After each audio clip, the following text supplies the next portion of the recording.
Bonsoir à tous. Merci d'être avec nous ce soir pour un nouveau webinaire qui promet d'être passionnant et utile pour la vie de tous les jours puisque nous allons parler de respiration. Je suis François Laine, je suis journaliste et ce soir nous avons le plaisir de recevoir Silver Caron. Bonsoir Silver. Tu m'entends pas Silver? Bonsoir.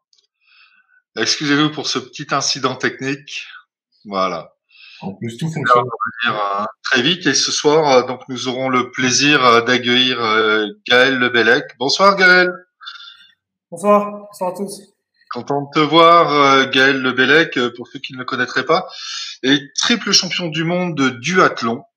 Il nous dira tout à l'heure ce que c'est et il nous parlera de l'importance, de l'influence de la respiration, non pas dans son activité de grand sportif, de sportif de très haut niveau, mais dans l'application de la vie de tous les jours, parce qu'un sportif, en dehors de ses performances, c'est quelqu'un de la vie de tous les jours, et il nous expliquera en quoi les conseils de Silver ont pu apporter un bénéfice dans sa vie de tous les jours.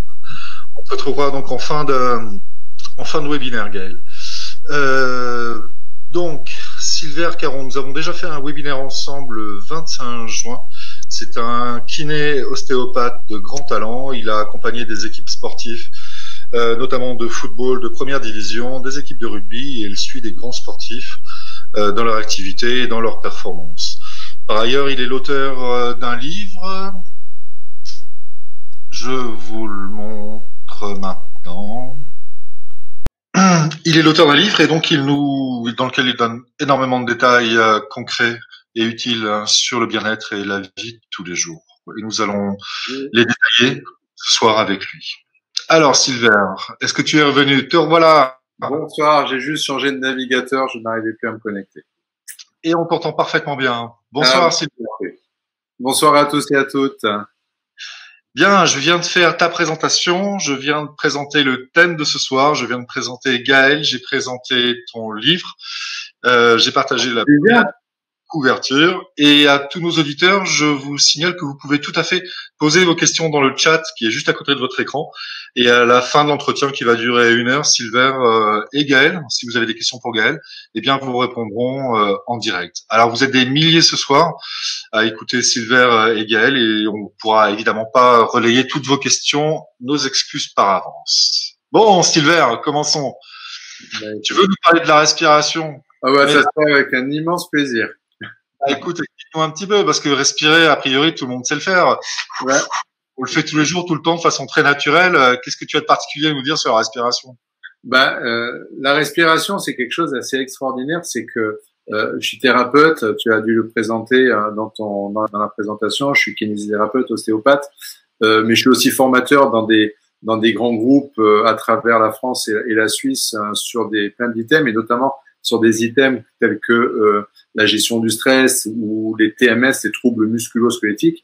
Et que ce soit en formation ou que ce soit en cabinet, je vois tellement de gens souffrir de douleurs articulaires, souffrir de douleurs musculaires, souffrir de troubles du sommeil, de troubles digestifs, enfin bref, être en souffrance, que ce soit encore une fois en entreprise ou que ce soit dans leur vie de tous les jours. Et ne pas avoir conscience qu'en fait la respiration est en grande partie liée, du moins la mauvaise gestion de cette respiration est en grande partie liée à toutes ces souffrances, que je peux pas m'empêcher de proposer ce webinaire sur les vertus méconnues de la respiration. La respiration, c'est notre premier besoin fondamental. On en avait parlé sur le webinaire précédent, le 25 juin. L'être humain se construit au travers d'un système pyramidal dont la base est notre physiologie. Deuxième niveau, c'est les schémas émotionnels et la spiritualité. Pour passer de l'horizontalité à la verticalité, c'est la spiritualité en haut. Mais cette base, cette physiologie, en fait, le premier besoin fondamental de cette physiologie, c'est la respiration. Moi, j'aime à dire, je respire, je vis. Je respire plus, je vis plus. Je respire bien, je vis bien. Je respire mal, je vis mal. Et le souci, et c'est vrai qu'on le voit tous les jours en cabinet, notamment en ostéopathie ou en formation, le souci c'est que quasiment tout le monde pense, comme tu disais, on sait respirer. Ouais. Plein de gens me disent, moi je sais bien respirer, j'ai fait du yoga, j'ai fait de la méditation, je pratique, je fais des arts martiaux, je suis athlète, etc., etc. Et on m'a appris à respirer. Oui, on t'a appris à respirer et c'est très bien et tu le fais très, très, très bien. Le problème, c'est qu'il y a une énorme différence entre savoir respirer et être programmé pour bien respirer. Quand on sait que je dis aux gens, quand vous faites du yoga ou de la méditation ou du chant ou du théâtre, tous les lundis, tous les vendredis, tous les lundis, tous les mercredis, tous les vendredis de 17h à 18h30, qu'est-ce que vous faites? Ben, tout simplement, vous programmez votre cerveau, vous programmez vos voies neuronales pour bien respirer tous les lundis, tous les mercredis, tous les vendredis de 17h à 18h30. C'est-à-dire qu'on se programme pour bien respirer dans l'exercice de son art.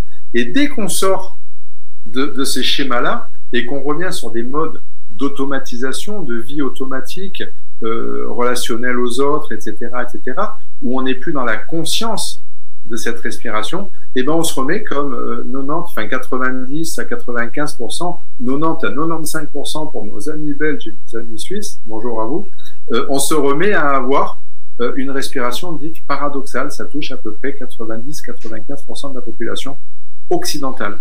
Et le problème, c'est que cette respiration paradoxale a des effets délétères derrière.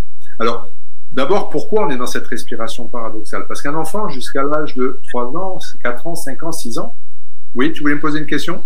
Oui. Qu'est-ce que c'est? Peut-être que tu vas l'expliquer, mais la respiration paradoxale, qu'est-ce que c'est? Alors, la respiration paradoxale, je voulais le dire justement tout de suite. La respiration paradoxale, c'est tout simplement une respiration avec, normalement, la respiration physiologique, notre diaphragme, au moment de l'inspiration, le diaphragme se contracte sur l'inspiration et non pas sur l'expiration comme peuvent le croire beaucoup de gens. Quand je souffle, là j'ai pas l'air, mais je suis totalement détendu de mon diaphragme. Par contre, je suis très contracté sur mon transverse. Par contre, dès que j'inspire, là je contracte mon diaphragme. Le diaphragme se contracte sur l'inspiration. Donc sur l'inspiration, le diaphragme il descend. Et sur l'expiration, il va remonter, il va se relâcher et il va remonter. Et il va être poussé en fait par la masse viscérale. Quand j'inspire, mon diaphragme descend, pousse tous les viscères vers le bas, qui ne peuvent pas aller en bas parce qu'il y a le périnée, qui ne peuvent pas aller derrière parce qu'il y a la colonne vertébrale, donc ils sont obligés d'aller vers l'avant.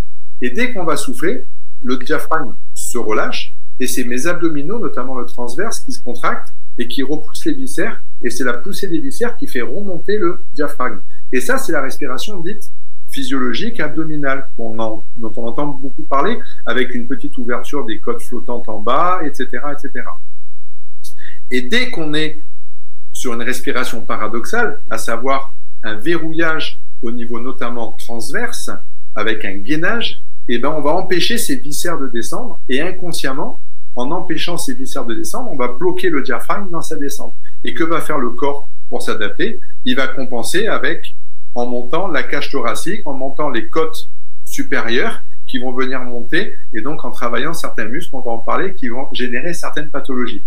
Et donc, cette respiration thoracique haute, elle est normale quand on est sur de l'hyperventilation, quand on est sur de la récupération ou sur de la préparation, les apnéistes, etc., etc.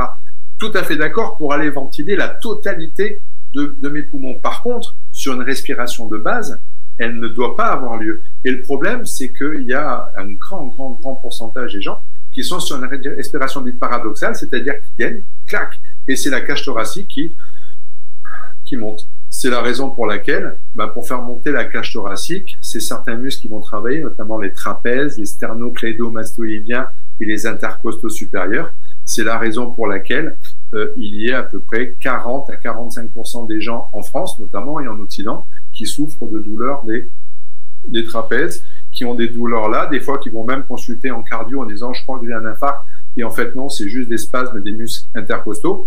Autant de gens sont en souffrance musculaire, ont des TMS, des troubles musculo-squelettiques ici, justement parce qu'ils respirent par le haut. Donc la respiration paradoxale, pour répondre à ta question, François, c'est quand les gens inversent leur process respiratoire. Et cette respiration paradoxale, elle se met progressivement, on va dire progressivement en place, à partir en général de 6 ans. Un enfant jusqu'à 6 ans, il respire bien avec le ventre. Et vous allez comprendre pourquoi elle se met en place. À partir de 6 ans, on arrive à l'école, on arrive dans un monde collectif, on arrive dans une école où tout le monde est plus grand que nous. Il y a les professeurs, il y a les élèves plus grands, etc., etc. Et on le sait, un enfant, quand il grandit, au niveau de sa personnalité, se construit en partie sa personnalité, notamment au travers du regard des autres, et plus que tout, après, du propre regard qu'il porte sur lui-même. Et dans notre inconscient collectif, il est ancré que pour être fort, pour être beau, qu'est-ce qu'il faut faire? Eh ben, il faut gonfler la cage thoracique et gainer. Et petit à petit, on se retrouve avec des enfants, et moi je le vois tous les jours en cabinet d'ostéopathie, des enfants qui ont 11 ans, 12 ans, 13 ans, 14 ans, 15 ans, et qui commencent déjà, dès que je les fais travailler sur la respiration, qui sont incapables d'inspirer en gonflant le ventre, qui inspirent en gonflant la cage thoracique. Et ça va avoir des effets, avec des effets délétères, on va dire, sur la physiologie, et je vais vous expliquer en fait tous ces effets délétères pour que vous compreniez en fait à contresens, et ben du coup les vertus de la respiration, parce que si on sait les effets négatifs que ça va avoir, ben du coup on saura ce qu'il faut faire pour pas les avoir et donc pour aller bien, pour être en bonne santé. Ça va avoir des effets sur quasiment tous nos systèmes et toute notre vie relationnelle, physiologique avec nous-mêmes et relationnelle avec le monde extérieur qui nous entoure. C'est absolument fondamental la respiration. D'accord. Parfait. Avant de passer effectivement sur le détail des nuisances ou des bénéfices aussi bien physiques qu'émotionnels ou relationnels, comme tu dis, est-ce que tu pourrais, la dernière fois on l'avait fait, je pense que c'est très utile, est-ce que tu pourrais, donc là on a bien compris comment est-ce qu'on respire mal, en montant tout l'air en haut de la cage thoracique. La dernière fois tu nous avais montré comment bien faire. Est-ce que tu peux me montrer comment bien respirer pour le coup? Tu veux que je vous montre mon petit bidou, c'est ça? Voilà. Je vais montrer mon petit bidou. Pour bien respirer, donc je vais me lever un peu. La respiration, ici, ouais, le ventre. La respiration abdominale, tout simplement, l'inspiration, c'est j'inspire avec le ventre et je souffle. J'inspire, je souffle. Ici, ça bouge absolument pas.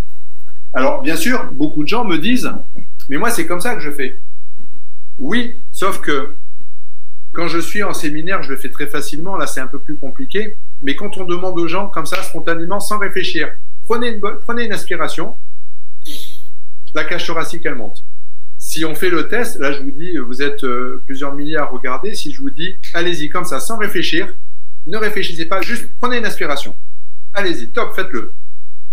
Et là, vous allez vous rendre compte que, si vous vous regardez dans l'écran, que vous avez, en tout, quasiment tous, une partie de la cage thoracique qui monte. Ça veut dire que vous êtes dans une respiration paradoxale. Dès que vous êtes dans une respiration paradoxale, ça veut dire quoi? Ça veut dire que vous respirez, bien sûr, sur la respiration de base avec le ventre. Et c'est votre ventre qui bouge. Ça, c'est physiologique, c'est normal.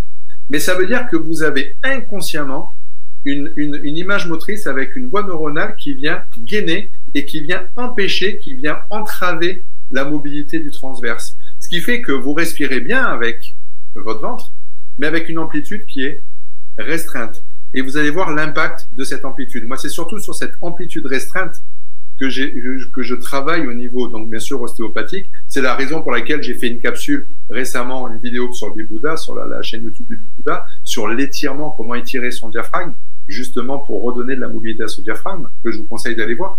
Mais c'est très important parce que on n'en a pas conscience. Alors, le premier impact délétère, quand on respire comme ça, je l'ai dit, ce sont les douleurs ici. Quand on passe son temps à inspirer avec ces muscles-là qui sont appelés, anatomiquement parlant, en anatomie, on les appelle les muscles inspirateurs accessoires, ça veut bien dire qu'ils doivent travailler normalement que accessoirement. Et si ces muscles commencent à travailler tout le temps, eh bien forcément, premier vecteur de mise en place des troubles musculo-squelettiques, c'est-à-dire des tendinites, des douleurs musculaires, etc., c'est la répétition. Qu'y a-t-il de plus répétitif que la respiration?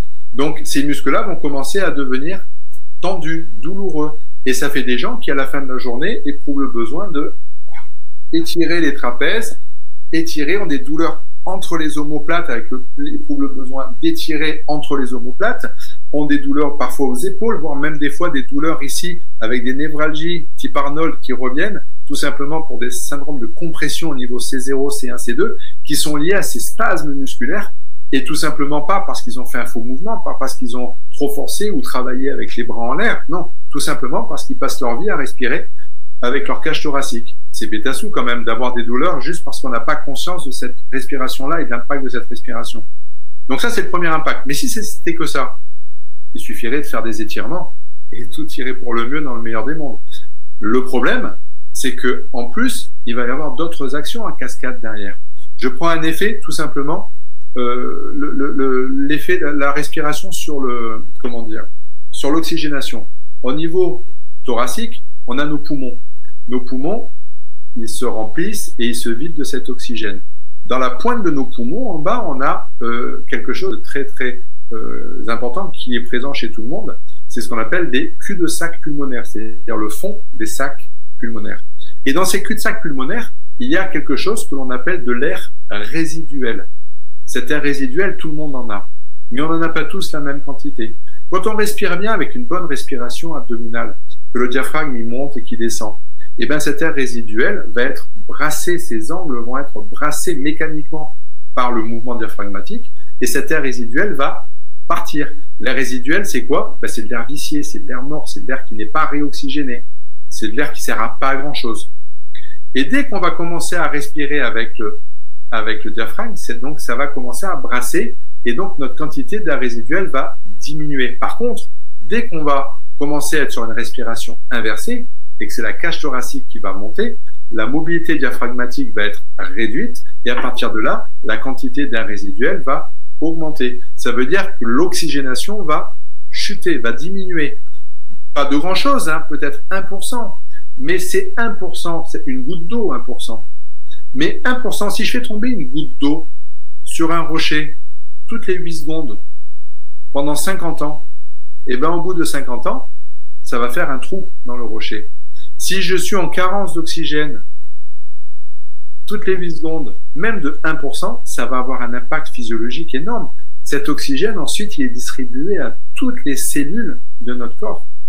Et on a une loi qui est très importante en ostéopathie, qui s'appelle la loi de l'artère. Et la loi de l'artère, elle dit quoi? Eh bien, elle nous dit tout simplement qu'un organe qui est mal vascularisé, donc mal oxygéné, multiplie par 2 les risques de pathologie. C'est-à-dire que des muscles qui sont mal oxygénés, c'est 2 fois plus de risque de faire des tendinites, par exemple. Mais ça veut dire aussi qu'un cœur qui est mal oxygéné, c'est 2 fois plus de risque de faire un infarct, etc., etc. Pour les cerveaux, pour les organes, pour tout. C'est 2 fois plus de risque de développer une pathologie. Donc, cette oxygénation, elle est absolument fondamentale. Et rien que pour ça, c'est un devoir qu'on a de reprogrammer une nouvelle respiration, de faire ce travail dont on va parler tout à l'heure, de reprogrammation au niveau de la respiration. C'est énorme, c'est colossal. Troisième impact, je déroule, hein, si tu permets, François. Bien sûr, bien voilà. sûr. Je déroule le troisième impact, on va descendre un peu plus bas, sous diaphragmatique. Sous le diaphragme, il y a quoi? Il y a tous nos viscères. Il y a le foie, il y a la rate, il y a le pancréas, il y a le côlon, il y a l'utérus, mesdames, avec les ovaires, la prostate pour nous, messieurs, etc., etc., etc. L'intestin grêle. On va en parler. Fondamental. Ce fameux second cerveau, qui est peut-être même, ouais. Le premier. Ils sont pas que 2. J'aime pas trop le terme de second cerveau parce que second cerveau, ça sous-entend qu'il y en a que 2. Pour moi, il y a un troisième cerveau. Pour en parler sur un autre webinaire, c'est le cœur. Le cœur. Enfin bref, tout ça pour vous dire que dès que le diaphragme va descendre et qu'il va remonter, il va descendre et il va remonter. Qu'est-ce qui va se passer? Il va venir donc mobiliser tous mes viscères. Mes viscères vont descendre et vont remonter. Mais les viscères, c'est pas un bloc qui descend et qui monte. Chaque viscère a une mobilité qui lui est propre en fonction de ses axes artério-veineux, en fonction de ses ligaments, etc., etc., etc. Je prends un exemple. Mon estomac, notre estomac, qui est comme ça, là, quand on inspire comme une forme de chaussette, quand on va inspirer, la chaussette, elle va basculer, rouler sur elle-même et glisser vers l'avant quand le diaphragme y descend. Et quand le diaphragme y remonte, notre estomac, il revient en arrière, il déroule et il reprend et débascule. Et il passe son temps à basculer, rouler, glisser, débasculer, dérouler, revenir. Et ça passe son temps à faire ça au fur et à mesure qu'on respire. Notre côlon, je vais vous faire le côlon, je fais très bien le côlon par ici. Le côlon, il est comme ça. Côlon ascendant, côlon transverse, côlon descendant. Quand j'inspire, mes angles coliques qui sont là, comme le diaphragme descend, le côlon médian, il roule et glisse vers l'avant. Et les angles coliques qui sont là, eh ben, ils montent et ils se ferment. Et quand je souffle, que le diaphragme remonte, ça relâche la pression et les angles. C'est le diaphragme, il fait ça. Hein. Donc dès qu'il fait ça, il met tout sous pression et tout bouge. Notre foie, il va descendre, il va remonter sur un muscle. Notre foie, pardon, nos reins, nos deux reins qui sont là, ils vont descendre et ils vont monter d'environ 8 à 10 cm sur un muscle qui s'appelle le psoas. Et je vous parlerai tout à l'heure du lien qu'il y a entre le diaphragme et le psoas, il est fondamental. Etc., etc. Le foie, l'utérus, mesdames, on va en parler. Donc je vais décortiquer sur chaque organe comme ça pour que vous compreniez un petit peu l'impact délétère que ça peut avoir pour comprendre les vertus. Parce qu'à l'envers, si on sait le mal que peut faire un spasme et une mauvaise respiration, eh bien on comprend tout à fait le bien-être et le bonheur que peut apporter une bonne respiration sur ces mêmes organes, comme sur l'oxygénation. Quand on respire bien, l'oxygénation augmente pour le plus grand bonheur et bien-être de tout notre système organique, viscéral, cellulaire, etc., etc. Et là, c'est pareil pour les organes. Donc, on va voir, on va décrypter organe par organe. Je vais commencer par un organe basique que tout le monde connaît, le foie. Le foie, on le sait tous, il a plusieurs rôles. Il a un rôle métabolique par rapport au sucre, par rapport à l'assimilation des graisses, à la fixation du calcium, etc. Ça, c'est son rôle métabolique, mais il a un rôle mécanique. Et ce rôle mécanique, c'est un rôle de filtre. Il va filtrer quoi? Ben, il va filtrer le sang digestif, qui est un sang vicié, un sang sale, ce qu'on appelle le sang portal, le système porte digestif, qui est un sang qui est vicié, qui est sale, qui est chargé en toxines. Ce sang vicié, ce sang portal, remonte par une veine, la veine porte, jusqu'au foie. Le foie va filtrer et le sang va ressortir du foie par la veine cave inférieure pour revenir vers l'oreillette droite du cœur, tout propre, tout beau, tout rouge, nickel. Et puis ensuite, il va pouvoir partir, être oxygéné pour amener l'oxygène à toutes les cellules de notre corps. Quand on a une respiration qui est bloquée, eh ben, on va venir bloquer ce drainage toxinique. Pourquoi? Parce que le foie, c'est une éponge. Et une éponge, quand on appuie dessus, elle chasse ce qu'il y a dedans. Et quand on relâche la pression sur l'éponge, elle aspire ce qu'il y a en dessous. Et c'est cette pression qui va faire que ça chasse ou que ça aspire. Le foie, c'est exactement la même chose, le diaphragme sur le foie. Quand il descend, le diaphragme, il vient écraser le foie. Il vient écraser l'éponge hépatique. Le sang est chassé vers le cœur. Quand le diaphragme remonte, sur l'expiration, il relâche la pression et ça attire et ça absorbe le sang digestif, le sang portal. Et c'est ma respiration qui va venir pomper mon foie, qui permet à tout mon sang de pouvoir se nettoyer et en grande partie à mes toxines de pouvoir s'éliminer. Ensuite, par les émonctoires naturels, que sont les émonctoires, c'est la vessie, mon crin vessie avec les urines, la peau, les poumons, ici le sinus ethmoïdal, etc., etc. Il y a plein d'émonctoires comme ça qui sont des parties de notre corps qui évacuent vers l'extérieur. Le foie permet ça.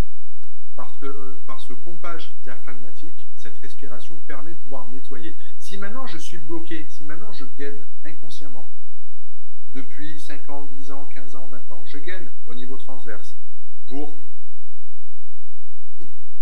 pas qu'on voit mon petit bidou quand je mets mon pantalon ou mon t-shirt G-Star un petit peu trop serré. Quand je vais à la plage d'été, regardez, c'est extraordinaire les gens à la plage d'été, hein, c'est magnifique, ils arrivent, ils ont des t-shirts, on voit pas leur petit bidou, dès qu'ils lèvent le t-shirt, tac, le petit bidou il disparaît. On est tous sur ces mécanismes-là. Et bien dès que je fais ça, qu'est-ce qui va se passer? J'empêche mon diaphragme de descendre. À partir du moment où mon diaphragme ne peut plus descendre, il ne peut plus venir pomper mon foie. Et moins il va le pomper, mais avec une amplitude restreinte. Et comme il ne peut plus pomper ce foie, qu'est-ce qu'il va faire? Qu'est-ce qui va se passer? Ben, je vais avoir une partie, hein, j'ai dit l'amplitude va être restreinte, donc l'amplitude de pompage va être restreinte, donc il va y avoir une partie de ce sang digestif qui ne peut plus passer, qui ne peut plus être aspiré par le foie. Et que va faire le sang à ce moment-là? Parce que la nature est très très bien faite, hein, le corps est magnifiquement fait. Le sang ne peut pas stagner, parce que sinon au bout d'un certain temps on meurt. Donc qu'est-ce qu'il fait ce sang digestif, ce sang portal? Eh ben, il prend des voies, ce qu'on appelle des voies annexes. Moi j'appelle ça, quand je suis en formation, des voies annexes. Si c'était en termes BTP, je vous dirais un itinéraire bis. Si c'est en termes médical et s'il y a des médecins ou des personnes de la science qui nous écoutent, on appelle ça, et vous savez, une anastomose porto-cave. c'est une voie annexe. On va parler d'une voie annexe. Donc, c'est une voie qui va détourner, en fait, ce foie. La plus connue, par exemple, chez les gens qui ont des cirrhoses du foie, ce sont les varices œsophagiennes. C'est une anastomose portocave. Donc, le sang va prendre cette voie annexe. Et en prenant cette voie annexe, il va se passer quoi? Ben, il ne va plus être filtré. Et je vais avoir du sang toxinique qui va arriver dans mon système général, partout. Et il va partir avec mon sang pour être oxygéné, pour être amené à mes cellules. Sauf qu'il est hors de question pour notre système de survie de laisser des produits toxiques, des toxines, arriver jusqu'à nos organes vitaux. Donc, qu'est-ce qu'il va faire notre corps pour protéger nos organes vitaux? Ben, il va prendre toutes ces toxines et il va les stocker. Et il va les stocker où? Et ben, il va les stocker à plusieurs endroits.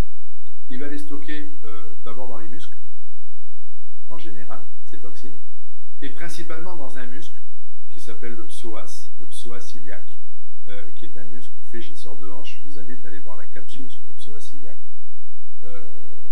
Elle est très explicative, on va dire, de ce qu'on peut souffrir. Il faut savoir juste que les psoïtes, donc les inflammations du psoas qui sont, entre autres, pas que, hein, mais entre autres liées à des surcharges toxiniques, liées à cette respiration, entre autres,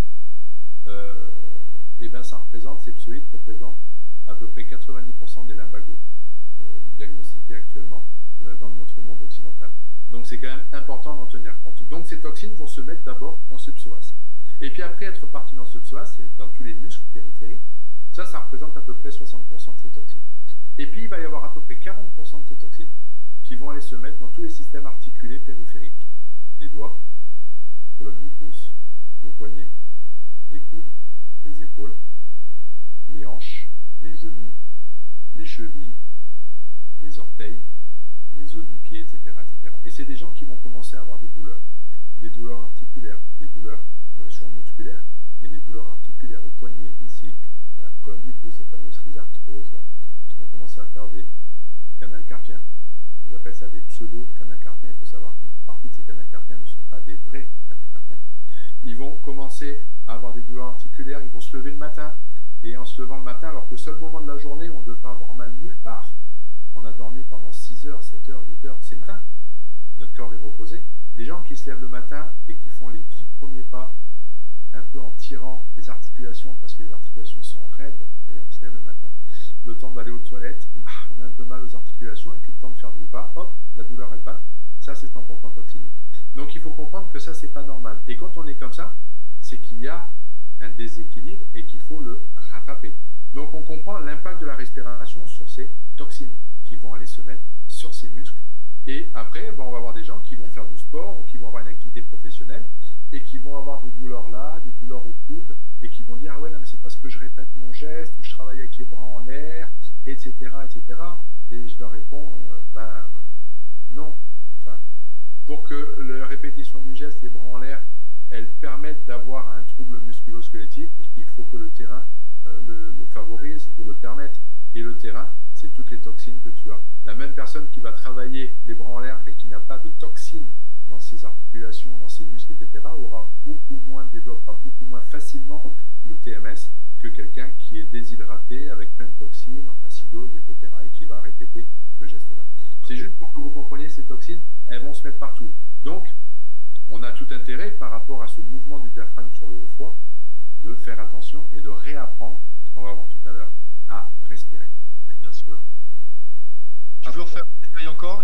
Est-ce qu'il y a un autre organe qui te semble important de... Oui, hop, je pourrais parler du... alors, si je devais choisir, il y a les corticosurrénales avec les reins, il y a l'intestin, de quelle heure je check l'heure en même temps, ça va, je suis dans les temps encore un petit peu, j'ai 20 minutes. Ouais. C'est compliqué de tout caser sur un temps restreint.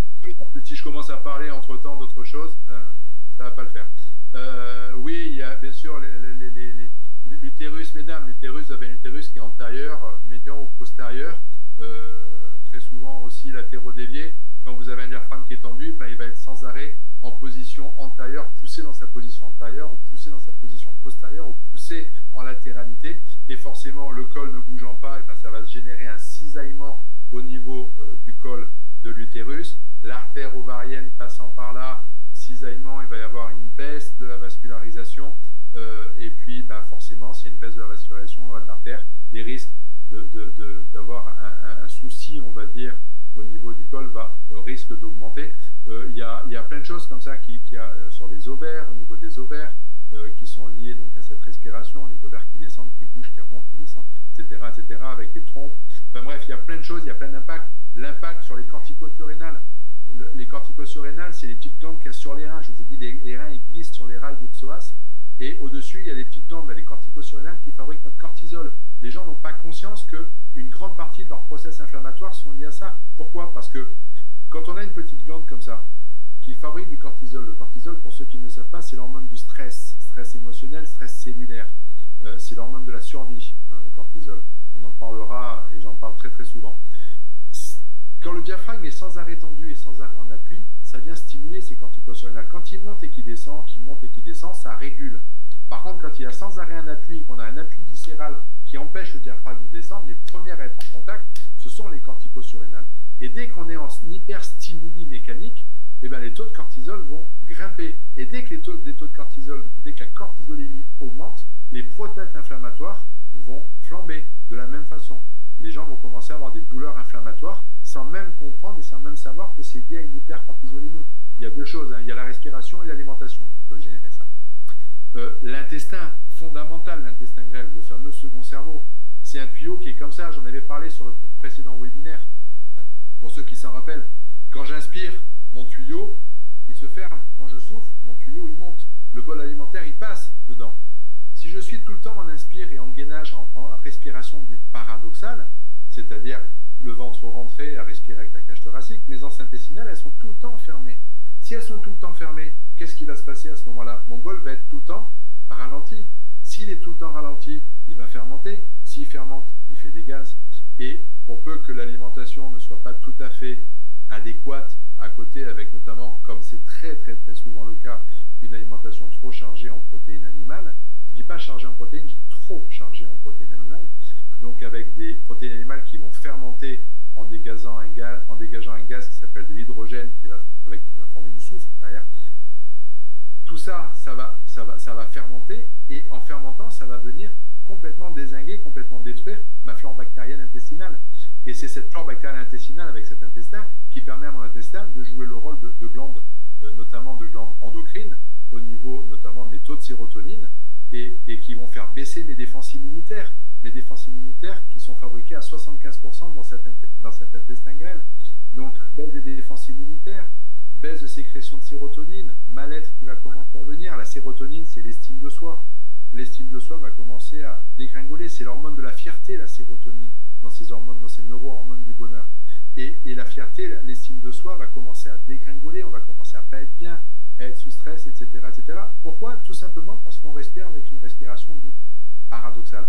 C'est vraiment, vraiment, vraiment dommage. Ça a des impacts comme ça délétères sur plein de choses. Voilà. Alors, pour voir avec toi, avant qu'on en vienne au point suivant, tout à l'heure, quand on a introduit la conversation, tu as proposé de passer par les détails des impacts physiques et aussi des impacts émotionnels. Ouais. Donc, tu viens de détailler un peu avec les neurotransmetteurs, la sérotonine et ainsi de suite. Est-ce que tu peux détailler l'impact d'une mauvaise respiration sur le comportement et sur l'état émotionnel intérieur? Alors, il y a les impacts majeurs pour moi, vraiment les impacts majeurs, c'est des impacts mécaniques sur les taux de cortisol et sur les premiers dont je vais parler, cortisol et sérotonine et tous les systèmes hormonaux qui vont être en fait en lien direct avec une action mécanique de ce diaphragme qui va venir mobiliser, vasculariser. Vous savez, la mobilité viscérale, c'est cette mobilité qui entraîne la vascularisation.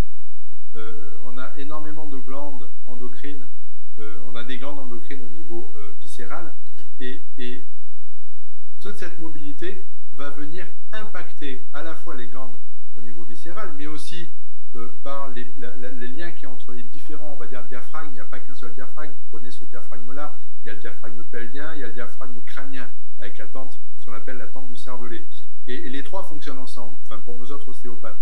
Les trois diaphragmes fonctionnent ensemble. Et quand vous mettez des tensions membraneuses au travers d'un diaphragme, et ben vous impactez les membranes des autres diaphragmes aussi. Donc du coup, vous allez avoir une action délétère aussi sur tout le système glandulaire au niveau crânien et avec un impact sur toutes ces neurohormones qu'on peut avoir soit au niveau crânien, soit au niveau viscéral, au niveau de toutes ces glandes. Ça, c'est le premier impact mécanique. Après, il y a un autre impact pour moi qui est fondamental et que je préfère mettre en fait dans le réapprentissage de la respiration, notamment quand on va travailler sur la cohérence cardiaque. Pourquoi? Parce que par rapport à nos émotions, on vit, on le sait, nos émotions, c'est 95% de notre vie sont régies par nos émotions. Et dans ces émotions, il y a les émotions positives et les émotions négatives. Et ce qui nous gêne, ce sont les émotions négatives, la peur, la colère, la tristesse, etc., etc., etc. Et on le sait au jour d'aujourd'hui, le meilleur moyen pour pouvoir on va dire, se libérer de ces émotions négatives, d'abord, c'est de les lâcher, de les libérer, faire ce que j'appelle la libération consciente des émotions. On libère les émotions. On pourra faire un webinaire complètement sur les émotions. C'est absolument extraordinaire de faire cet exercice de libération des émotions. D'abord, c'est super et puis c'est très rigolo en plus. Mais puis, surtout, il y a une deuxième façon, une deuxième approche pour se libérer de ces émotions, c'est de se remettre dans le moment présent. Et pour se remettre dans le moment présent, il faut être en pleine conscience. En pleine conscience, et notamment, ça passe par le ressenti de son corps, le ressenti au travers de ses différents sens, au niveau de sa vue, au niveau de son oreille, de son odorat, de son goût et de son toucher, le sens kinesthésique. Et ça passe aussi au travers de cette respiration, se recentrer sur soi au travers de cette respiration. Et en ça, la respiration a un impact absolument phénoménal, outre l'aspect neurovégétatif dont on pourra parler, mais un impact absolument phénoménal sur ce centrage sur soi, sur ce moment présent. Pourquoi? Parce que nos émotions vont générer du stress, et ce stress, comme ces émotions négatives, n'ont aucun impact sur nous quand on est dans le moment présent. Elles n'ont un impact sur nous que lorsque l'on est dans le passé, ou surtout dans la projection dans le futur. Et dès qu'on est dans ces schémas émotionnels, on est toujours soit dans le passé, soit dans le futur. Et la respiration a de ça d'extraordinaire, c'est que dès qu'on travaille, qu'on est dans la conscience de sa respiration, je ne parle même pas de reprogrammation, je parle juste de conscience de sa respiration, on arrive quasi immédiatement à se remettre dans le moment présent. Et dès qu'on est dans le moment présent, on fait lâcher ces schémas émotionnels parce qu'ils n'ont pas d'emprise sur nous. C'est absolument extraordinaire. Moi, je le vois, je l'ai vu, j'ai accompagné des boxeurs qui montaient sur le ring. J'ai accompagné à Montpellier pendant quelques années, j'ai accompagné des artistes qui venaient à l'Arena, au Zénith de Montpellier. J'étais l'ostéopathe du Zénith et de l'Arena. Et quand ils venaient, donc je les accompagnais avant, pendant et après, surtout, enfin pas pendant, mais avant et après le spectacle. On le voit systématiquement, les gens pour se remettre dans leur bulle, qu'ils soient boxeurs ou qu'ils soient one-man show, en one-man show, pour se remettre dans leur bulle, qu'est-ce qu'ils vont faire? Ils vont focaliser la main sur le ventre dans leur respiration. Ce qu'on va faire là tout de suite pour vous expliquer, je vais juste vous donner cette clé-là.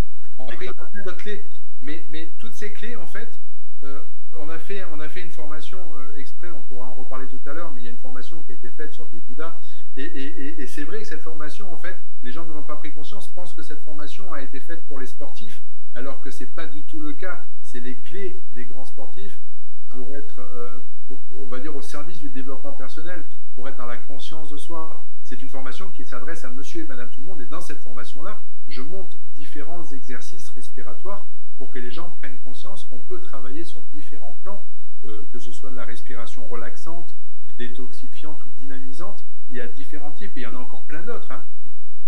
Mais on monte différents types de respiration pour justement impacter, et ça c'est dans la formation. Donc voilà, je le dis parce que c'est vrai que très souvent cette formation, les gens pensent que c'est une formation qui est faite pour les sportifs, et pas du tout le cas. Donc, une formation pour la vie de tous les jours, pour les gens de tous les jours. Comme ce webinaire-là, il n'est pas fait pour les sportifs, il est fait pour la vie de tous les jours, de tout le monde. Bien sûr, il impacte aussi les sportifs. Gaël, on en parlera tout à l'heure avec Gaël, dans son activité, bien sûr, de sportif de très très haut niveau. La respiration a un lien fondamental avec sa performance, etc. Mais pas que, aussi dans sa vie de tous les jours. Mais il faut vraiment comprendre que c'est tout ce système organique qui est en lien, et donc ces émotions sont liées à ces organes. Tout est lié. Enfin, ça c'est un principe très ostéopathique. Il n'y a pas deux choses qui fonctionnent, il n'y a pas une chose qui fonctionne dans le corps sans avoir un impact sur la globalité de notre corps, que ce soit sur les différents plans physiologiques, émotionnels ou spirituels. Donc Il faut vraiment comprendre que tout fonctionne comme ça et qu'en impactant un tout petit peu, la loi de Pareto, en impactant un petit peu nos habitudes, on va changer énormément de choses dans notre vie de tous les jours. Et la respiration en fait partie, parce qu'il y a plein de domaines qui sont impactés. D'accord. Tu veux nous donner un petit exemple alors? Tu as préparé un petit exercice pour nous Bah, là, j'aime bien pour vous parler de cette, pour reprogrammer cette respiration. J'aime bien donner l'exemple, enfin expliquer comment il faut faire, parce que beaucoup de gens me disent mais comment je fais pour reprogrammer? Parce qu'en fait, n'oubliez pas que nos voies neuronales corticales, elles ont été créées tout au long d'une période de notre vie et elles sont ancrées. Après, on apprend à savoir respirer, mais les programmations initiales, elles restent toujours dans cette programmation paradoxale, limitée et limitante surtout. Donc, il faut reprogrammer. C'est comme un disque dur. Notre cerveau, c'est un disque dur. Hein. C'est-à-dire que si vous prenez un Mac que vous voulez ouvrir Microsoft, si vous n'avez pas le logiciel, vous ne pourrez pas l'ouvrir. Le seul moyen de pouvoir ouvrir Microsoft Word, c'est d'installer, c'est de désinstaller ce qu'il y a ou de réinstaller tout simplement Microsoft. Là, c'est pareil dans notre boîte crânienne. Si on n'est pas programmé pour faire, on aura beau savoir, on ne fera pas. On fera bien quand on le fait, mais après, on rebasculera sur des mauvaises habitudes parce qu'on est programmé. Le cerveau ne fait que ce pour les programmer. Donc, l'important, c'est de déprogrammer et de reprogrammer. Et pour pouvoir déprogrammer, reprogrammer, vous savez, on dit toujours la programmation d'un cerveau au niveau cortical, elle passe par 4 phases. L'inconscience du je fais mal, je prends conscience de je fais mal, après je prends conscience de comment il faut faire, et je bascule dans l'inconscience de comment il faut faire. Si je vous avais expliqué directement comment il faut faire pour bien respirer, vous l'auriez très très bien compris et vous le feriez bien et vous le sauriez bien. C'est ce qu'on apprend à tous les gens quand on apprend à respirer dans le yoga, dans le sport, etc. On leur dit voilà comment il faut faire, faites-le. Ils savent le faire. Le problème, c'est que d'un point de vue cortical, pour pouvoir reprogrammer une voie neuronale, il faut passer par la phase d'avant. C'est-à-dire qu'il faut qu'il y ait le lien entre la phase 2 et la phase 3. Je prends conscience que je respire mal et je bascule dans la conscience du je fais bien. Et ça passe par la répétition. Donc, je vous ai expliqué que vous respiriez mal. Vous avez pris conscience que vous respiriez mal. Maintenant, on va voir la programmation pour bien respirer. Cette programmation pour bien respirer, eh ben, la plupart des gens ont l'habitude de le faire, par exemple, toujours au même moment. Par exemple, le soir avant d'aller se coucher. Erreur, totale erreur. Si vous le faites tous les soirs avant d'aller vous coucher, vous allez faire quoi? Vous allez programmer votre cerveau pour bien respirer le soir avant d'aller vous coucher.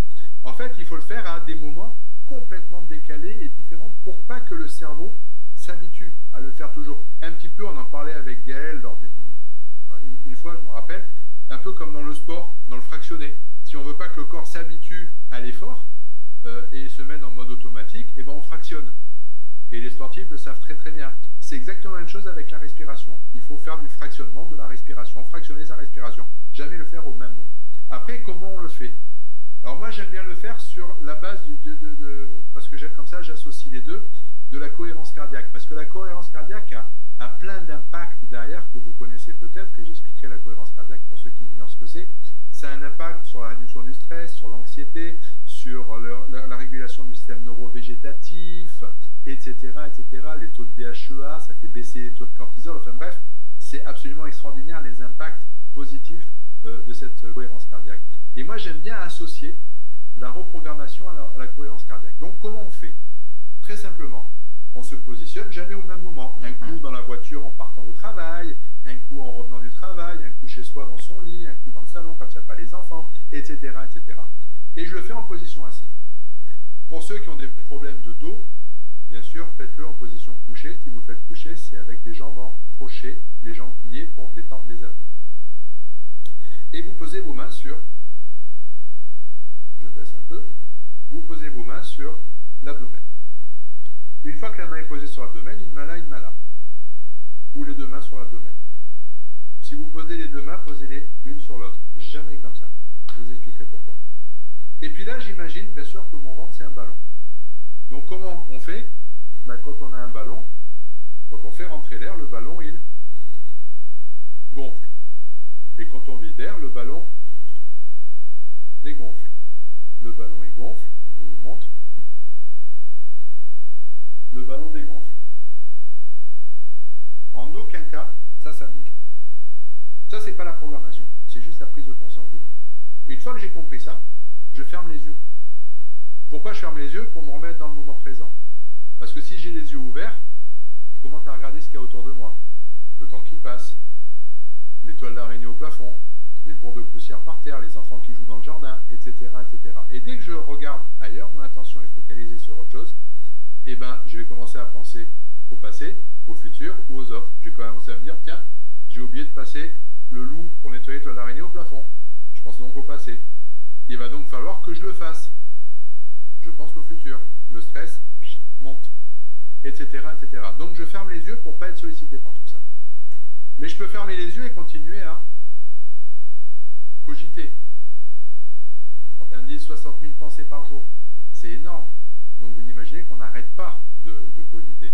Donc, pour arrêter cette cogitation permanente, ben, je vais me focaliser sur une chose très basique, le temps. Je focalise mon attention sur le temps. Et je vais focaliser mon attention, et c'est là où je me cale sur la cohérence cardiaque, sur un rythme de 10 secondes. Inspire, expire, 10 secondes.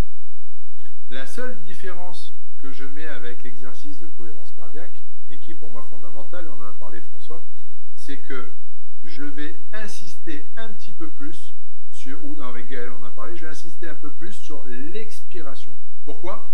Parce que l'expiration, c'est là où tout se détend. C'est là où le système neurovégétatif se ralentit. C'est là où le rythme cardiaque baisse. C'est là où, je veux dire, tout s'équilibre. Et en fait, ce système neurovégétatif est très très important dans cette respiration. C'est lui qui régule. Pour ceux qui ne connaissent pas le système neurovégétatif, très rapidement, je parle un peu plus vite pour avoir le temps. Le système neurovégétatif, c'est tout simplement le système nerveux autonome de notre corps. L'accélérateur et le frein. L'accélérateur, l'orthosympathique, le frein, le parasympathique. C'est un système qui se trouve, c'est des ganglions qui se trouvent et des racines et des nerfs qui se trouvent soit au niveau crânien, soit au niveau dorsal, soit au niveau sacré. Et c'est eux qui régulent tout notre système de vie autonome. Le rythme cardiaque, les poils qui se hérissent, le péristaltisme intestinal, les contractions urinaires ou au niveau de l'utérus, etc., etc., etc. Et tout ce système, dès qu'on va travailler sur cette respiration, sur cette cohérence cardiaque, va se rééquilibrer. Et le problème, c'est que plus de 90% des gens qu'on voit en cabinet, en tout cas, sont sur ce qu'on appelle des dystonies neurovégétatives, c'est-à-dire des rythmes complètement asynchro, d'où les problèmes qu'ils ont. Et dès que vous travaillez sur cette respiration, vous régulez ce système neurovégétatif qui vient se normaliser. Donc, je me mets comme ça, les yeux fermés, et je focalise sur ces 10 secondes. Et qu'est-ce que je fais? Je fais donc 3 secondes d'inspire, peut-être 4, et le reste,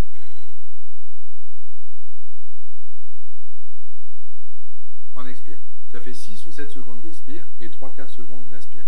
Et je le fais avec les yeux fermés en étant focalisé sur mon ventre qui gonfle et qui dégonfle. Et en faisant ça, eh ben, je me remets dans le moment présent.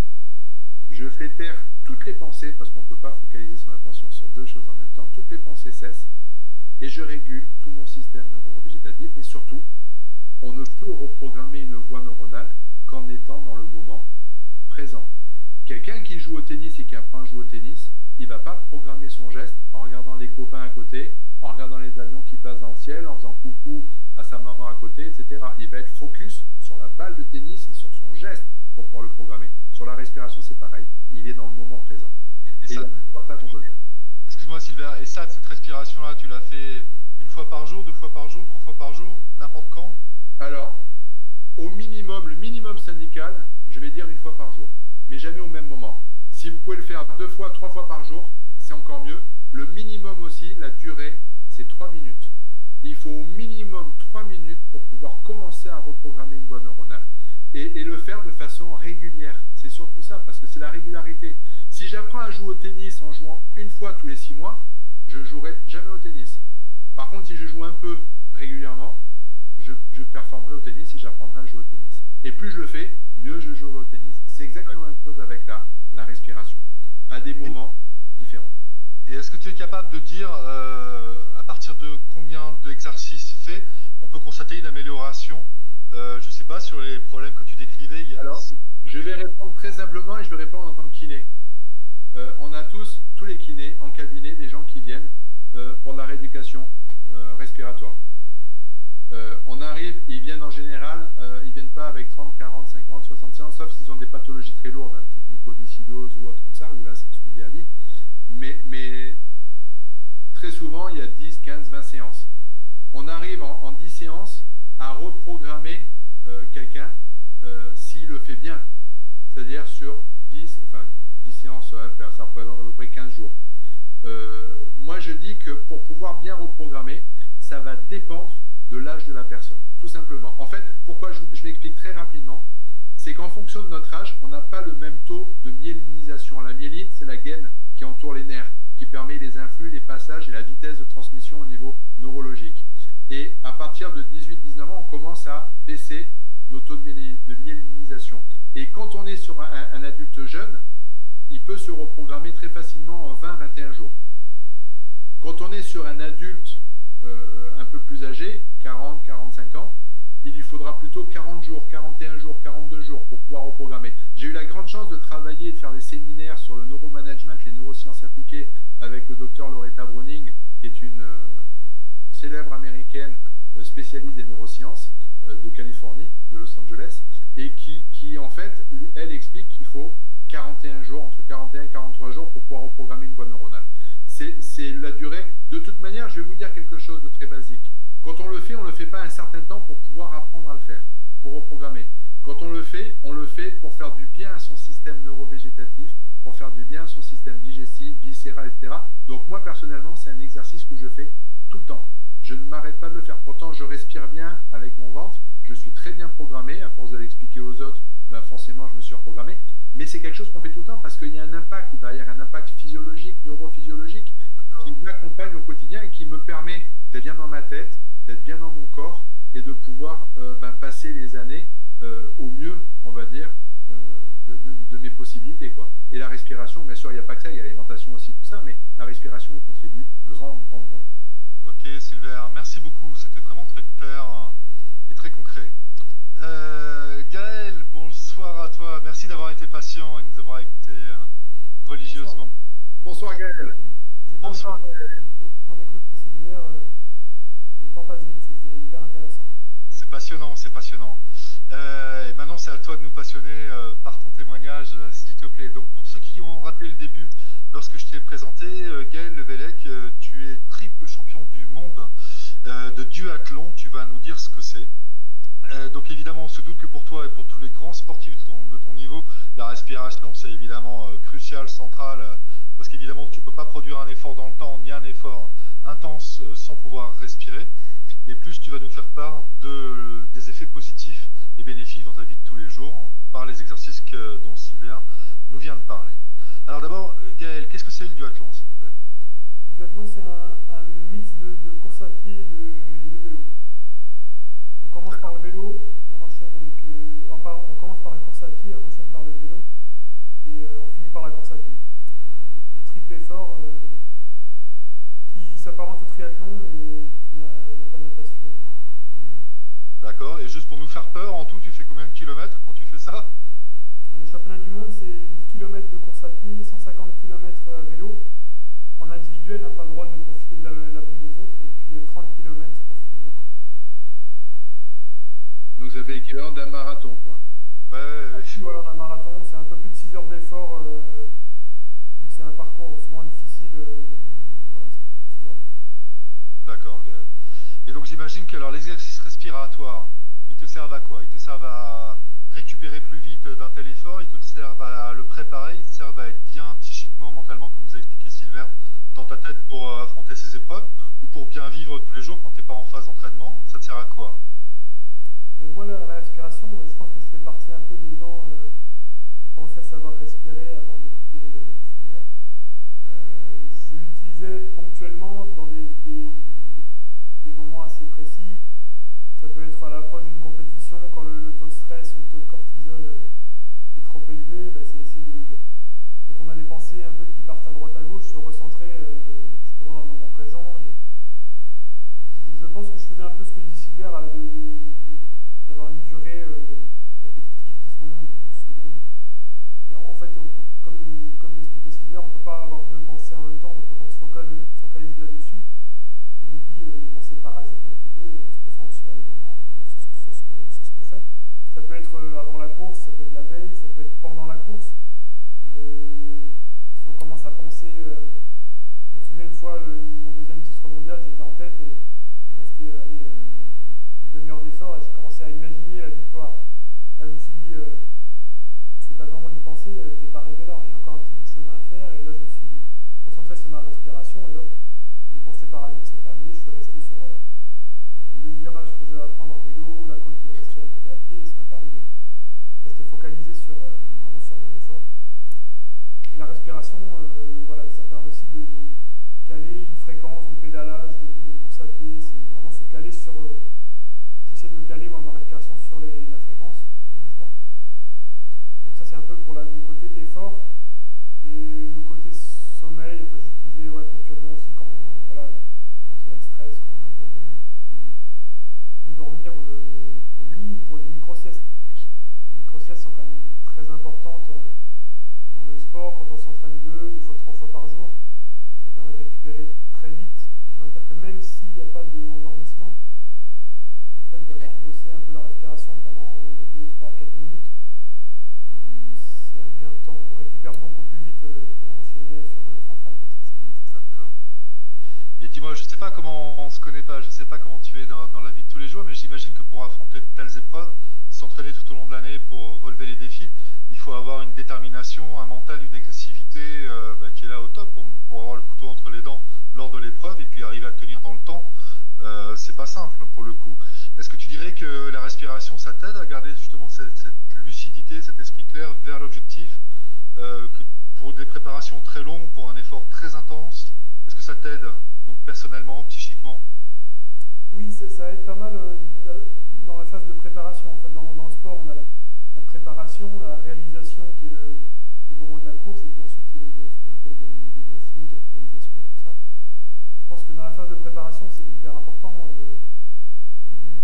pour imaginer, pour visualiser l'effort. S'il y a un circuit un peu technique en vélo, c'est visualiser les virages, voilà, et ça se cale vraiment avec la respiration. Mais sportif, il faut être, comme tu dis, couteau entre les dents, mais pas au mauvais moment. Il y a certains qui ont couteau entre les dents 2 heures avant la course. Ils vont faire une montée de stress énorme et ça va leur couper les jambes. Il faut être capable de gérer ces moments d'intensité et de calme. Intensité, calme, c'est le sport, c'est l'intermittence, hein, comme Sylvia parlait de l'entraînement. Voilà, c'est des intensités, de l'intervalle training. Dans la vie, c'est pareil. Il y a des moments où il faut être au top, une attention au top, et à un moment où il faut se relaxer. Je pense que les gens aujourd'hui, sans parler uniquement des sportifs, ils sont beaucoup dans l'intensité, mais ils n'ont peut-être pas assez de temps justement de relaxation et un petit temps, 2-3 fois 3 minutes par jour pour réapprendre à respirer d'une belle façon. Je pense que ce serait dommage de s'en priver, quoi. Bien sûr. Et dans la vie de tous les jours, tu dirais que tu as quel type de tempérament? Tu es plutôt calme, tu es plutôt réservé, tu es plutôt très expressif, dynamique, explosif? Est-ce que ça te tempère? J'avais un surnom quand j'ai fait une année avant le duathlon, j'étais dans le cyclisme, donc j'ai fait une année chez les professionnels en Angleterre. Et voilà, ils avaient un surnom en anglais pour un peu signifier la force tranquille. Moi, c'est plutôt calme, tranquille, mais bon, quand je suis en compétition à l'intérieur, ça boue, hein, forcément, quand on est confronté à des adversaires, une rivalité, hein, c'est ça le sport. Voilà, souvent c'est de la compétition à l'état pur, à l'état brut. Donc la rivalité est là, donc ça bouillonne à l'intérieur. Donc je dirais plutôt force tranquille, mais j'ai mes moments de stress, même après tant d'années de compétition. Quand je suis au départ d'une course, il y a toujours cette petite adrénaline, je pense, qui est nécessaire pour pour se surpasser, quoi. D'accord. Et est-ce que tu penses que tu as encore des marges de progression dans ta discipline ou dans tes compétences et qualités sportives? Et est-ce que tu penses que la respiration peut t'aider encore à dépasser des seuils pour encore gagner des secondes ou des minutes dans ta discipline? Je ne sais pas vraiment comment ça se joue, mais est-ce que la respiration, tu crois, peut t'aider à gagner encore? Tout à fait. Et il y a un point important, je pense, c'est moi, bon, j'ai 32 ans, je ne suis plus dans les tout jeunes sportifs. À mon âge, on progresse ou on limite la régression si on évite les blessures. Je veux dire, si on se blesse, on fait 2-3 mois sans sport, il faut beaucoup plus de temps pour revenir à un haut niveau que quand j'avais peut-être 25 ans. Et je pense qu'aujourd'hui, la respiration, elle peut m'apporter une capacité justement à être moins blessé en réduisant l'inflammation du corps. Je sais que j'ai des petites douleurs récemment au genou l'hiver dernier. Enfin, j'ai eu un accident il y a 1 an qui s'est suivi par des petites tendinites et on a toujours tendance à se focaliser sur l'endroit localisé où la douleur, on met de la glace, on met de l'argile, on pense que ça va calmer la chose, mais si la douleur est là, c'est qu'il y a quelque chose dans notre mode de vie actuel ou un niveau de stress qui peut être totalement extérieur au monde sportif, hein. Ça peut être au niveau professionnel, au niveau familial, et quand on fait un retour en arrière, on se dit tiens, la blessure elle n'est pas venue par hasard.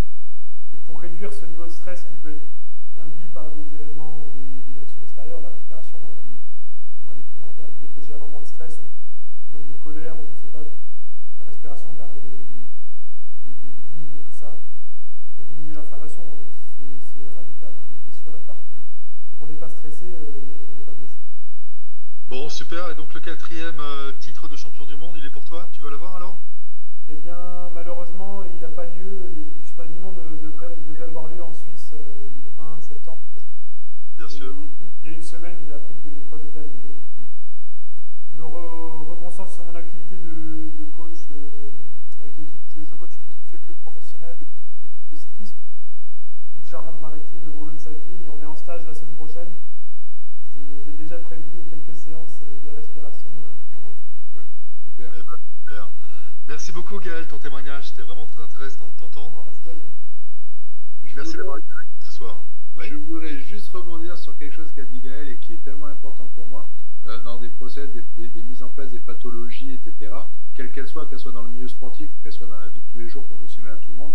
Je disais, pour qu'une pathologie se mette en place, il faut bien sûr facteur déclencheur, on en a déjà parlé sur un séminaire précédent, il faut le facteur déclencheur, il faut qu'il y ait un terrain qui prédispose, et notamment dans ce terrain qui prédispose, ce qui favorise ces mises en place de process inflammatoires, ben on le sait, c'est la carence en oxygène, donc liée à la mauvaise respiration, mais c'est aussi l'acidose ou l'acidose cellulaire ou l'hypercortisolémie qui est aussi liée à cette respiration.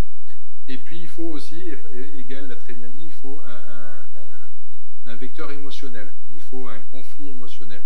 Et très souvent, les pathologies, comme tu disais Gaël, les pathologies n'arrivent pas par hasard, elles sont là pour exprimer quelque chose que l'on doit comprendre et sur lesquels on doit travailler. Mais ça ne veut pas dire qu'il faut travailler que sur cet aspect émotionnel, il faut aussi travailler sur le terrain qui prédispose la mise en place de cette pathologie, et tu l'as très très bien exprimé. Et je t'en remercie. Ok, merci à vous. Avant de passer aux questions, donc je voudrais évidemment vous faire part de l'offre dont Sylvain a parlé tout à l'heure, qu'il a préparé pour ce webinaire, pour Bigouda, pour vous en général, qui récapitule évidemment et explicite, parce que excuse-moi de t'avoir pressé Sylvain. Je sais bien. Excuse-moi, c'était pour la contrainte de temps, mais évidemment vous pourrez trouver tout ce qu'a dit Sylvain, et évidemment bien plus expliqué dans le temps, très pédagogique, dans l'offre qui apparaît, je crois, j'espère, sur votre écran maintenant. Il y a autour de, je crois que tu as fait une compilation de 9 heures de vidéos. Presque 9h30 de formation sur 21 capsules vidéo et 5 modules, on va dire, différents. Ça parle des émotions, ça parle de nos schémas neuro-émotionnels avec les neurohormones, ça parle de la physiologie, la base physiologique, de la gestion, enfin bref, de tout, de l'épigénétique en passant à la physique quantique, on parle un petit peu de tout. Mais encore une fois, c'est pas quelque chose, c'est des clés qu'on utilise dans le sport. Enfin, moi, que j'utilisais en tant que thérapeute du sport, quand j'accompagnais des sportifs de haut niveau, des clés que j'utilisais, mais qui sont en fait des clés qui sont à la disposition de tous pour avoir tout simplement une vie absolument extraordinaire. On est, comme disait Bruce Lipton, on est les maîtres de nos vies. On n'est pas les victimes ni de nos gènes, ni de ce qui nous arrive autour de nous. On reste les maîtres, on garde les rênes de notre vie entre nos mains. Et c'est à nous de donner la direction. Et toutes les clés dans cette formation sont là pour vous donner les clés, enfin pour vous donner la direction et savoir comment utiliser ces rênes. Vous donner les clés pour ouvrir des portes. Voilà. Super. Merci beaucoup. Merci Sylvain. Et donc pour l'information autour de cette offre, elle est en promotion ce soir jusqu'à dimanche à 172 € au lieu de 286. Et vous avez la possibilité de régler entre 3 et 10 fois. Voilà. Alors, je vais vous garder encore un tout petit peu, s'il vous plaît, parce qu'il y a eu beaucoup de questions. questions, évidemment. Ça a passionné nos auditeurs. Et donc, je vais me faire l'écho de quelques-unes de vos questions. Voilà, des questions des auditeurs. Silver, oui. que la mauvaise respiration a un effet ou est une cause de l'apnée du sommeil? Ah, alors c'est une question très intéressante, merci de l'avoir posée. J'ai pas parlé du sommeil, je m'en suis rendu compte, je regardais ma fiche et j'ai oublié le sommeil, surtout quand Gaël en a parlé. Il faut savoir que quand on est programmé sur une respiration paradoxale, durant une partie de notre sommeil, on va, vous savez, tout comme pendant le sommeil, les gens en fait vont grincer des dents ou vont clencher, vont serrer les dents. En fait, on le sait, c'est lié au stress émotionnel sur une partie de notre sommeil, de nos phases de sommeil. De la même façon, sur cette partie-là de nos phases de sommeil, quand on va être sur une respiration dite paradoxale, et vraiment une grosse respiration paradoxale, on va avoir tendance à la maintenir pendant son sommeil. C'est la raison pour laquelle il y a autant de gens, quand ils dorment, qui, à un moment donné, comme on respire avec une moins grande mobilité, forcément, il y a une carence en oxygène, et de temps en temps, vous voyez les gens, ils dorment, et d'un coup, vous les entendez prendre une profonde inspiration, parce qu'ils sont carencés en oxygène, ils ont besoin d'oxygène, donc de temps en temps, ils vont prendre une profonde inspiration. L'apnée du sommeil, la respiration, je ne vais pas dire que la respiration est la cause de, mais la respiration paradoxale, mais elle est liée. J'en ai parlé grandement quand j'ai fait un jour une formation sur un établissement d'un grand groupe français, dont je ne citerai pas, un établissement qui gérait en fait les troubles, notamment les troubles du sommeil, et pour en avoir parlé avec le médecin en chef de ce service, la respiration paradoxale est en partie, on va dire, liée à ces troubles du sommeil. Après, il y a d'autres vecteurs qui rentrent derrière, le poids, l'âge, etc., qui peuvent interférer, qui peuvent venir favoriser cette apnée du sommeil. Mais la respiration paradoxale, pour moi, fait partie des premières choses à travailler, la reprogrammation de cette respiration quand on souffre de troubles du sommeil. C'est vraiment une des premières choses, si ce n'est pas la première chose à travailler. D'accord. Juste une question technique et précise. Tu sais, quand tu nous as montré l'exercice, mettre une main sur l'autre, tu as dit surtout il ne faut pas croiser. Pourquoi? Alors c'est très simple. C'est très simple. En fait, quand vous mettez les mains comme ça l'une sur l'autre, et avec un contact sur votre corps, vous créez ce qu'on appelle un ancrage. Un ancrage kinesthésique. Et chaque fois que vous respirez, à chaque fois que vous allez le faire, en fait, votre cerveau va associer l'état neurophysiologique dans lequel il se met à ce contact. Ce qui fait que le jour où vous avez un stress, une montée de stress, une engueulade, un examen à passer, un entretien d'embauche, n'importe quoi, il vous suffit tout simplement, pardon, je me mets debout, si je m'habitue à faire comme ça, je vais avoir beaucoup de mal à me mettre comme ça lors de l'entretien d'embauche. Par contre, c'est très facile pour moi de refaire juste ça. Donc de recréer l'ancrage. Et en recréant l'ancrage, immédiatement, il suffit tout simplement en conscience pendant 10 secondes de respirer sur le même rythme pour que le cerveau qui a été programmé se remette dans le même état neurophysiologique. Donc c'est très important de faire ça et non pas de faire ça, parce que ça, on ne peut pas le reproduire. Ça, on peut très facilement le reproduire. La deuxième chose qu'il faut savoir, et c'est très important, c'est que d'un point de vue neurophysiologique, d'ailleurs je parlais du système neurovégétatif, d'un point de vue neurovégétatif, il faut savoir que 5 minutes de respiration comme ça, en cohérence cardiaque, équivalent d'un point de vue récupération, j'entends, approximativement à 20 minutes de sieste. Donc il faut vraiment focaliser là-dessus et ne pas s'en priver. C'est absolument énorme. J'ai eu la chance de suivre en soins, et à un moment donné, notamment, c'était pas très loin de chez toi, c'était à Fécamp, mais bon, un peu éloigné quand même, Gaël, de suivre des skippers qui avaient fait donc la traversée de l'Atlantique en solitaire et qui étaient tous réunis sur un événement majeur, enfin un événement qui était un tournage de film de Lelouch qui s'appelle Ladies and Gentlemen. Et sur cet événement, donc, je soignais les skippers. Et il y a beaucoup de skippers qui traversent l'Atlantique, qui font des trajets très longs et qui ne peuvent pas dormir, qui dorment sur des micro-sommeils, voire des nano-sommeils, des sommeils très courts. Et en fait, ce qui leur permet de pouvoir récupérer d'un point de vue neurovégétatif, c'est justement cette respiration en cohérence cardiaque. Parce que ça leur permet une récupération neurophysiologique qu'ils ne pourraient pas avoir s'ils ne le faisaient pas. Donc c'est vraiment très important de ne pas s'en priver. Donc pensez bien à mettre les mains comme ça pour recréer le point d'ancrage. Ok. Bon, une question écoute, qui va concerner tout le monde et la planète entière. Hélas, compte tenu de l'actualité, on peut pas trop y couper. Véronique te demande comment encore avoir une bonne respiration avec le port du masque obligatoire. Est-ce qu'on peut bien respirer avec un masque? Alors, merci Véronique de cette question. Je vais être très honnête. Hein. Je travaille toute la journée en cabinet en ce moment, donc je suis soignant. Tous mes patients, et je fais 7h30, 20h le soir, tous les soirs, sauf aujourd'hui, je me suis arrêté plus tôt, et je travaille toute la journée avec un masque.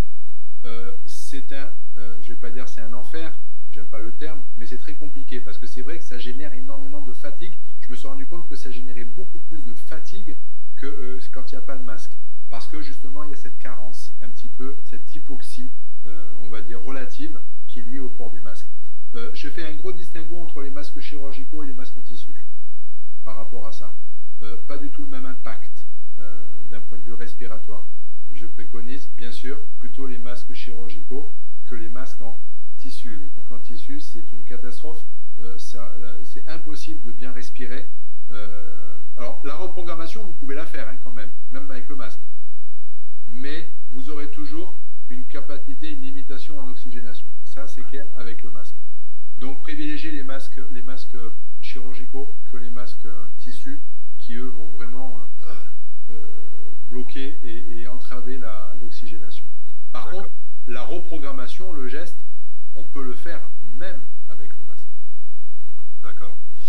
Gaël, hein, peut-être que Sylvain, tu pourras intervenir. Gaël, quand tu es en plein effort, donc il n'est pas besoin d'être un immense sportif comme toi pour être essoufflé dans la vie de tous les jours. Quand on monte 5 escaliers, on peut l'être. Est-ce que toi, quand tu es dans l'effort, pour maintenir ta respiration, tu cales un rythme bien particulier comme celui que suggère Sylvain? Enfin, tu vois, est-ce que tu as un conseil quand tu commences à être essoufflé dans un effort, mais de la vie de tous les jours, pour retrouver sa respiration? Constamment, en fait, pendant l'effort. Tant que je ne serai pas programmé, peut-être dans 42 jours, j'aurai plus besoin de le faire. Mais pour l'instant, je ne suis pas encore programmé pour ça. Donc, j'oublie de bien respirer pendant des moments. Et ça me revient. Parce que je sens que l'effort il commence à être vraiment difficile ou j'approche une phase difficile. Alors, soit l'effort est difficile, je me dis, bon là, je suis dans le dur, il faut que je ramène un peu d'oxygène et que je relâche un petit peu la pression et je me mets à respirer, à caler ma respiration sur ma fréquence de pédalage sur le vélo ou sur ma cadence de course à pied. C'est facile à faire. Voilà, c'est une inspi pendant 3 foulées, puis une expiration pendant 5 foulées. Ça se fait vraiment, c'est très facile à faire et ça permet vraiment de se focaliser sur son effort. Ou à l'approche d'un moment décisif, où je ne suis pas dans une intensité trop élevée, je me dis c'est le moment j'ai l'esprit un peu libre, je me concentre sur ma respiration pour faire un peu des stocks d'oxygène pour le moment décisif. Mais voilà, c'est constamment un rappel que je me fais pendant la course. Okay. Je rebondis sur ce qu'a dit Gaël, très important, et il a insisté là-dessus. Enfin, il a bien dit une inspire sur 3 foulées et une expire sur 5 foulées. C'est-à-dire qu'il met vraiment en avant que l'expiration est plus importante. Trop souvent, les gens se focalisent sur l'inspiration et les gens n'ont pas de problème souvent à inspirer. Par contre, ils ont beaucoup de mal à expirer.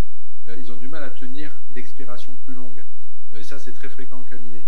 L'expiration est fondamentale parce que, surtout dans le sport comme pour Gaël, c'est cette expiration plus longue qui permet donc de ralentir, de calmer et de détendre surtout les tensions musculaires qui sont liées à l'hyper-effort qu'il fournit. Donc, l'expiration est fondamentale. Et puis, comme j'ai toujours, pour pouvoir faire rentrer de l'air, eh ben, il faut bien vider ce qu'il y a déjà avant, quoi. Si on ne vide pas bien ce qu'il y a avant, si vous essayez de faire rentrer de l'air dans un truc qui est déjà à moitié plein, vous aurez beaucoup de mal à le faire.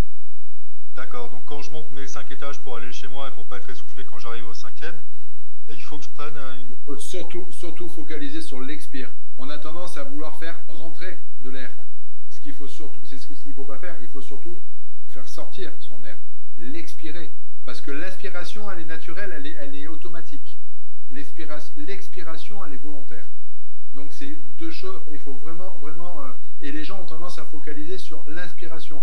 Pour vivre, il faut inspirer. Et non, on ne dit pas l'inspiration, c'est la vie. On dit le souffle, c'est la vie. Et donc, il faut vraiment focaliser sur le souffle. Très bien.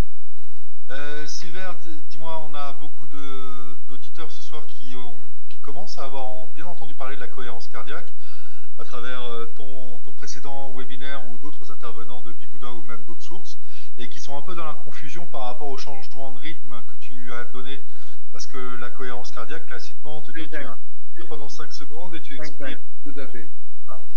Et toi, tu as introduit un autre rythme. Donc, Alors, j'explique pourquoi. J'ai appris la cohérence cardiaque pour ma part dans les années 80, 8 ans pour les Belges et les Suisses, avec des maîtres Shaolin. Avant même qu'on en parle en Occident, les maîtres Shaolin l'utilisent beaucoup. J'ai beaucoup pratiqué dans les camps d'entraînement en Asie. J'ai enseigné moi-même et j'ai appris ça des maîtres. Pourquoi? Parce que quand on combattait sur des arts très violents, très physiques, que sont notamment le Pak Mai Pai ou les choses comme ça, qui sont dans les familles du Wing Chun, les combats sont très violents et les rythmes de récupération entre chaque round sont très courts, 45 secondes. Et on avait le rythme cardiaque qui montait très vite. Et ces maîtres Shaolin m'ont appris en fait à descendre, pour descendre mon rythme cardiaque, à respirer sur ce rythme de 10 secondes en me focalisant sur mon souffle et surtout en focalisant sur mon expiration, parce qu'encore une fois, ce qui ralentit le rythme cardiaque et le principe de la cohérence cardiaque, c'est souvent les gens, c'est très rare, les gens sont souvent beaucoup plus que 60 pulsations à la minute, plutôt qu'en dessous, à part des grands sportifs comme Gaël, mais les gens sont plutôt à 70, 80, 85, voire plus. Donc il faut baisser le rythme cardiaque. Et ce qui fait baisser le rythme cardiaque, c'est l'expiration. D'un point de vue neurovégétatif, parasympathique, c'est l'expiration qui fait baisser. Et cette expiration, si on ne focalise pas plus longtemps sur l'expiration, on va avoir plus de mal, on va dire pour moi, de mon enseignement que j'ai eu de ces maîtres Shaolin, on va avoir beaucoup plus de mal à faire baisser. Et en faisant comme ça, le travail notamment sur le rythme cardiaque diminue beaucoup plus facilement, beaucoup plus rapidement. Donc on a tout intérêt, enfin pour moi, je le pratique comme ça. Après, c'est vrai que dans l'enseignement de la cohérence cardiaque tel qu'il a été enseigné par O'Hara ou par David Servan-Schreiber, c'est sur 5-5. Et c'est excellentissime, c'est exactement la même, c'est pareil. Moi je rajoute juste cette petite touche par rapport au rythme cardiaque qui est pour moi fondamental, de baisser le plus rapidement possible, mais encore une fois, parce que c'est ma déformation un petit peu martiale. Non, mais la HeartMath, la maison mère aux États-Unis et dans le monde qui promet la cohérence cardiaque, donne plusieurs rythmes possibles, effectivement, selon les effets qu'on recherche. Et le 5-5 n'est qu'une entrée dedans, mais il y en a d'autres. Absolument, tout à fait. Tout à fait. Ok, super. Bah, écoutez, merci beaucoup. C'était vraiment extraordinaire. De clarté, d'explication, de concrétude. Gaël, merci beaucoup pour ta patience. Merci pour ton témoignage. Merci pour ce que tu nous as apporté ce soir d'éclairage. On te souhaite évidemment le meilleur pour la suite de ta carrière et un 4e titre de champion du monde dès que ce sera possible à nouveau. Je vous remercie à tous d'avoir été attentifs. Je vous rappelle donc que vous pouvez voir ce webinaire en replay qui sera disponible sur le site de Bibouda et sur la chaîne YouTube. Et évidemment, l'offre qui vous est faite de la formation, des explications que Silver a préparées pour nous, qui est encore disponible et qui le sera jusqu'à dimanche au prix promotionnel de 128 €. Voilà, merci beaucoup à tous. Au revoir. Merci à tous. Au revoir Gaël, bonne été. Merci de votre présence à tous. Merci Gaël de ta présence et de ce partage. Merci Sylvain, merci à tous.